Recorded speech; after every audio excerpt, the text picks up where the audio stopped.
Hello नमस्कार दोस्तों, स्वागत करता हूं आपका मेरे YouTube channel Rohit Kumar study for job में। दोस्तों आज की इस वीडियो में मैं आपसे बात करूंगा घर्षण बल के बारे में। घर्षण बल ये एक फिजिक्स का टॉपिक है। इस वीडियो में हम इस टॉपिक को बिल्कुल ख़त्म करेंगे और इस वीडियो को वो देखे भी जिसको आज तक ये टॉपिक समझ ना आया हो।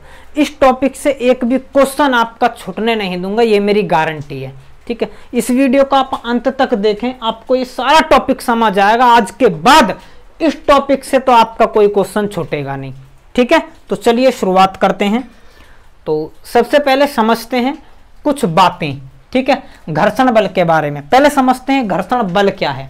घर्षण बल दो सतहों के बीच लगने वाला बल है। घर्षण बल क्या है? दो सतह के बीच लगने वाला बल है। जैसे अगर मैं बात करूं, ये मेरे पास मार्कर है, ये मेरा एक खाकर, इस पर मैंने ये रख दिया। तो अब अगर ये इस हाथ पर रुका हुआ है तो इसमें घर्षण बल कार्य कर रहा है। ठीक है, अगर ये फिसल रहा है तो भी इसमें घर्षण बल कार्य कर रहा है। मान लीजिए मैंने फिसला कर छोड़ा और अब ये ऑटोमेटिक रुक गया, तब भी इसमें क्या घर्षण बल कार्य कर रहा है। ठीक है, तो दो वस्तुओं के बीच में इनके जो सतह है, इसका जो संपर्क बल है वही घर्षण बल कहलाता है। ठीक है, कुछ बातें समझते हैं जो पेपर में अक्सर पूछ ली जाती हैं। मोस्ट इंपॉर्टेंट बात है ये दोस्तों। यह बल यानी यह का मतलब है घर्षण बल। घर्षण बल असंरक्षी बल है। घर्षण बल कैसा बल है? असंरक्षी बल है। इस बात को आप याद रखेंगे। ये पेपर में पूछे जा चुके हैं, वो क्वेश्चन है जो ग्रुप डी में एनटीपीसी में पूछे जा चुके हैं आपके। ठीक है, चलिए, यह संपर्क यानी घर्षण बल क्या है? एक तरीके का संपर्क बल है। इस बात को भी आप याद रखें, संपर्क बल है और यह असंरक्षी बल है। उसके बाद है जी यह यानी कि घर्षण बल गति का विरोध करता है। घर्षण बल क्या करता है भाई? गति का विरोध करता है घर्षण बल। दूसरा, यह अभिलंब बल का समानुपाती है। यह क्वेश्चन एनटीपीसी ने पूछा था भैया। ठीक है, तो घर्षण बल ऐसे पूछा था, घर्षण बल निम्न में से किसके समानुपाती है? ऑप्शन दिए गए थे वहां पर, उन्हीं में से एक ऑप्शन अभिलंब बल भी था। ठीक है, तो घर्षण बल अभिलंब बल के समानुपाती है।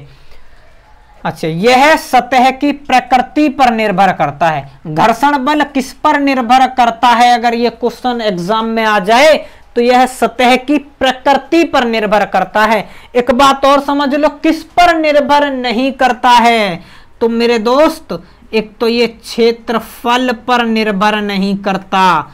घर्षण बल क्षेत्रफल पर निर्भर नहीं करता, ये बात आप ध्यान रखेंगे। दूसरा, घर्षण बल यानी चाल या फिर इसी को गति कह दो आप, चाल या गति पर भी निर्भर नहीं करता। ठीक है, उसको फर्क नहीं पड़ता आपकी चाल 60 किलोमीटर प्रति घंटा है या आपकी चाल 90 किलोमीटर प्रति घंटा है। घर्षण बल फर्क नहीं पड़ता, इतनी सी चीज है या इतनी बड़ी चीज है, इन दोनों का प्रभाव घर्षण पर नहीं पड़ता। इस बात को आप ध्यान रखेंगे।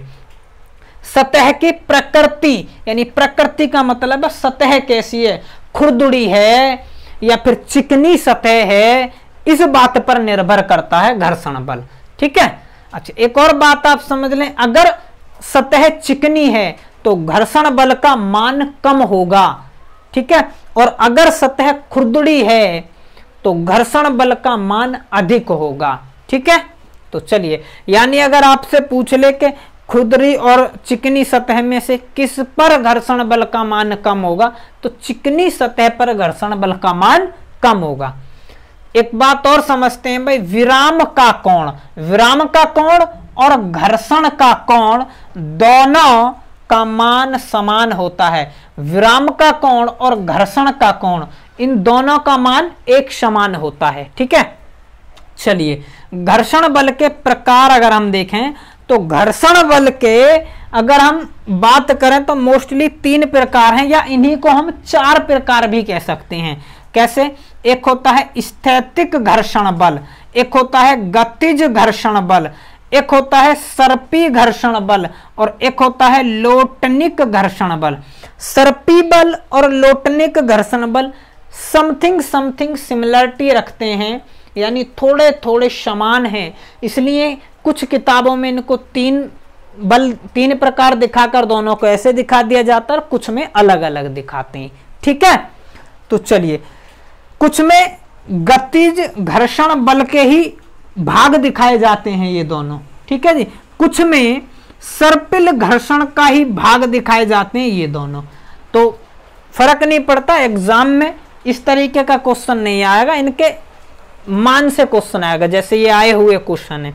ठीक है, अच्छा, इनके मान से क्वेश्चन आएगा। मान से मतलब मैंने यहां पर लिखा हुआ मान का घटता हुआ क्रम, ये जो मैंने लिखे मान के घटते हुए क्रम लिखे हैं, यानी सबसे ज्यादा घर्षण बल का मान कौन देगा आपको, तो ये देगा नंबर 1, इसका मान सबसे ज्यादा होगा। और सबसे कम चौथे नंबर पर होगा लोटनिक घर्षण, तीसरे नंबर पर है सर्पिल घर्षण और दूसरे नंबर पर है गतिज घर्षण।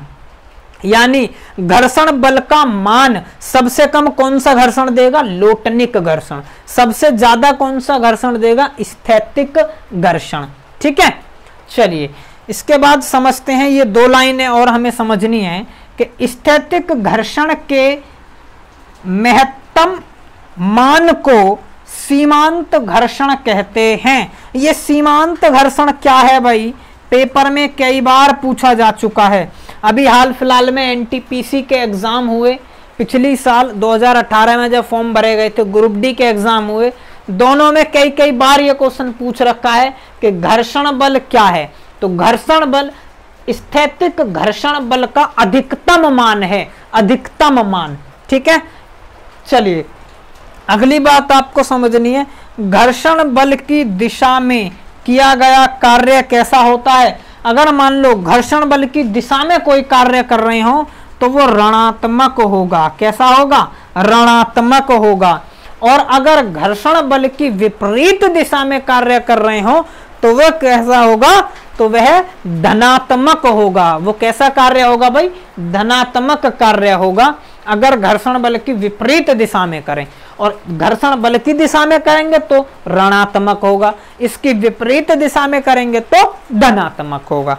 ठीक है, अभी हम ये फॉर्मूले को समझते हैं, घर्षण बल यानी फ्रैक्शन, और इसी को हम F से डिनोट करते हैं, और इसका मतलब होता है कि म्यू, इसको बोलते हैं म्यू, ये U है, इसको म्यू बोलते हैं, mu M G cos theta, mu M G cos theta. ठीक है, म्यू जो है इसको हम कहते हैं घर्षण गुणांक, एम का मतलब द्रव्यमान, आप लोग समझते हैं इस बात को, जी का मतलब गुरुत्वीय त्वरण, ठीक है आप समझते हैं ये भी, और कॉस थीटा ये कोण है। ठीक है, कॉस थीटा कोण है। तो ये पूरा फॉर्मूला है, इसी से हम इस बात का पता लगाएंगे कि भाई घर्षण जो बल है वो किस किस पर निर्भर करेगा। एक तो हमने देखा सतह की प्रकृति, यानी ये जो घर्षण गुणांक है ना, ये सतह की प्रकृति ही बताता है, तो सतह की प्रकृति पर निर्भर करता है। m का मतलब द्रव्यमान है, तो द्रव्यमान पर भी निर्भर करता है, और g का मतलब गुरुत्वीय त्वरण है, तो गुरुत्वीय त्वरण पर भी निर्भर करता है। cos थीटा यानी ये कोण है, तो कोण पर भी निर्भर करता है। ठीक है, यानी अगर हम बात करें कि जो भी फॉर्मूले में दी गई चीजें हैं उन सभी पर आपका जो घर्षण बल है वो निर्भर करता है। यानी घर्षण गुणांक, यानी घर्षण गुणांक का मतलब सतह की प्रकृति, द्रव्यमान, गुरुत्वीय त्वरण और कोण, इन सभी पर घर्षण बल जो है निर्भर करता है। एक फॉर्मूला और है यहाँ पर, म्यू बराबर टेन थीटा, म्यू बराबर टेन थीटा, इसको इसका क्या मतलब है, इसका मतलब ये है, मान लीजिए अगर हमें घर्षण कोण दे दिया जाए और हमसे म्यू का मान पूछा जाए, इस घर्षण गुणांक का मान पूछा जाए, मैं एक क्वेश्चन देकर आपको बताता हूं, इस तरीके से क्वेश्चन एग्जाम में आ सकता है कि भाई यदि घर्षण कोण, यदि घर्षण कोण 45 डिग्री है, यदि घर्षण कोण कितना है 45 डिग्री है, तो घर्षण गुणांक का मान क्या होगा। यदि घर्षण कोण 45 डिग्री है तो घर्षण गुणांक का मान क्या होगा। तो अभी हम टेन थीटा की जगह पर क्या रख देंगे, टेन थीटा की जगह पर रख देंगे 45 डिग्री। तो म्यू का जो मान हो जाएगा वो क्या हो जाएगा, टेन थीटा 45, टेन 45 का मान कितना होता है, 1 होता है टेन 45 का मान। तो म्यू का मान भी क्या हो जाएगा, 1 हो जाएगा, यानी घर्षण गुणांक का मान 1 हो जाएगा। तो ये सारी बात यदि आपने पढ़ ली तो मैं विश्वास दिलाता हूं, गारंटी देता हूं इस बात की कि अब आप इसके एमसीक्यूज पढ़कर देख लेना। अगर कोई भी क्वेश्चन आपका रुक जाए तो मैं बैठा हूं भैया, कमेंट कर देना बेधड़क आप, ठीक है। तो धन्यवाद दोस्तों, वीडियो कैसी लगी आप जरूर बताइएगा। कुछ भी मतलब बहुत आसान है, कुछ भी नहीं है इस वीडियो में, मतलब ऐसा कुछ जो आपको समझ में ना आया हो, ठीक है। तो धन्यवाद दोस्तों।